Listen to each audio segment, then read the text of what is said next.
या नाम जप और मंत्र में क्या अंतर है, इसको वो ध्यान से सुने तो मंत्र में रुचि होने लगेगी। नाम जपने से निश्चित परम मंगल है, कल्याण है, बिल्कुल कोई संशय नहीं है। नाम आपको कल्याण पद में स्थित कर देगा, चाहे जिस भाव से आप नाम जप करें, चाहे जैसे भी, चाहे प्रभु के किसी भी नाम को आप जप करें। हमारे प्रभु का एक नाम है अनंत। अनंत माने जिसका ना कोई आदि है ना कोई अंत है।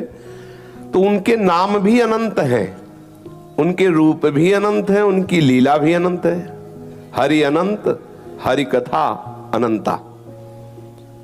जो जीव नाना प्रकार की वासनाओं में फंसे हुए हैं, यदि वो भगवान नाम का आश्रय ले लें तो भव सागर से मुक्त हो जाएंगे, इसमें बिल्कुल कोई संशय नहीं।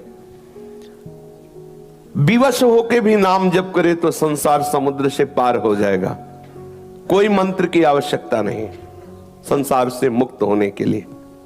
अब ध्यान देने योग्य बात है, हमारे यहां भाव देह से अपने आराध्य देव की सेवा में पहुंचने का सिद्धांत स्थापित किया गया है। जैसे आप कृष्ण कृष्ण बोले तो आप संसार समुद्र से तर जाएंगे, इसमें कोई संशय नहीं। लेकिन आप प्रभु के सखा बन जाएंगे, आप गोपी बन जाएंगे, बिल्कुल संशय है। सखा बनने के लिए या गोपी बनने के लिए या सहचरी बनने के लिए आचार्य जो प्रकट होकर मंत्र दे रहे हैं, वो मंत्र आपको सखा बनाएगा। कल्याण होने में कोई संशय नहीं है। आप कृष्ण कृष्ण बोले, आपका कल्याण पक्का है। राम राम बोले, हरि हरि बोले, कल्याण पक्का है। आपकी कामनाओं की भी पूर्ति हो जाएगी। लेकिन आप सखा स्वरूप होके श्री कृष्ण की सखा भाव लीला में प्रवेश पावे, आप वात्सल्य भाव से युक्त होकर अखिल लोक ब्रह्मांडों के स्वामी को अपना बेटा मान के दुलार करें, आप अखिल लोक चूड़ामणि आनंद समुद्र श्री लाल बिहारी को अपना पति मान करके कांता भाव से, अपने को प्रिया भाव से आप वहां समर्पित कर सके, आप अपने को सहचरी मानकर युगल सेवा में आठों पैर रह सके, असंभव। इसके लिए आचार्य प्रकट होकर जो मंत्र दिए हैं, उसी मंत्र से उस वस्तु की प्राप्ति होगी। इसीलिए नाम के साथ मंत्र दिया जाता है। नाम जपने का परिणाम माना जाता है मंत्र। जैसे सेवक जी महाराज हरिवंश नाम को पूर्ण वर्णन किया है। हरिवंश हरिवंश बोले, आचार्य चरण प्रकट हुए और निज मंत्र दिया। निज मंत्र के प्रभाव से वो निकुंज में प्रवेश हुए और अद्भुत लीलाओं का दर्शन किया, उसी का वर्णन किया।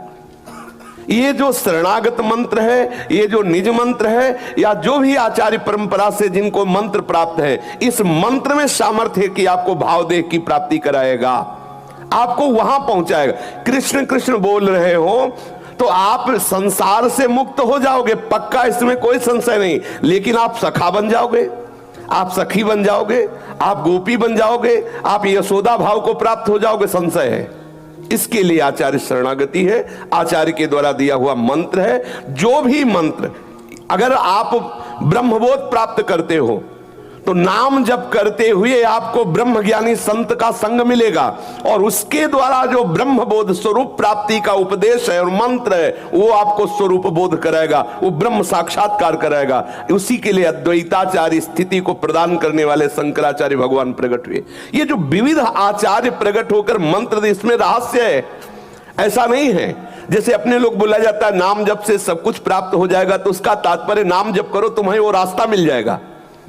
तुम जो नाम, अब जैसे एक बोल रहा है राम राम राम राम राम, मुक्त हो जाएगा, लेकिन वो साकेत धाम में जाके सिया जी की सहचरी बनकर उनके महल में प्रवेश पाएगा, संभव। उसके लिए जो अग्रदास नाभाद सखी सवै राम सीता की अग्रदेवाचार्य जी जो मंत्र प्रकट किए सहचरी भाव का, वहां वो जपोगे तब सीता सहचरी बनकर उनकी सेवा में पहुंच जाओगे। समझ रहे ना? ये जो आचार्य महापुरुष मंत्र दिए हैं, ये उस भाव देह को प्राप्त कराकर नित्य सेवा में पहुंचाने के लिए। इसलिए मंत्र बहुत अनिवार्य है। नाम जप करो जब आपका शरीर अपवित्र हो, या आप ऐसा लग रहा हो कि मैं मंत्र जपने की योग्यता नहीं रख रहा इस समय किसी अपवित्रता के कारण, या मन नहीं लग रहा, तो नाम जप करो। बकाया मंत्र अत्यंत आवश्यक है। मंत्र के द्वारा ही स्वरूप रूप की प्राप्ति होगी। समझ में आ गया?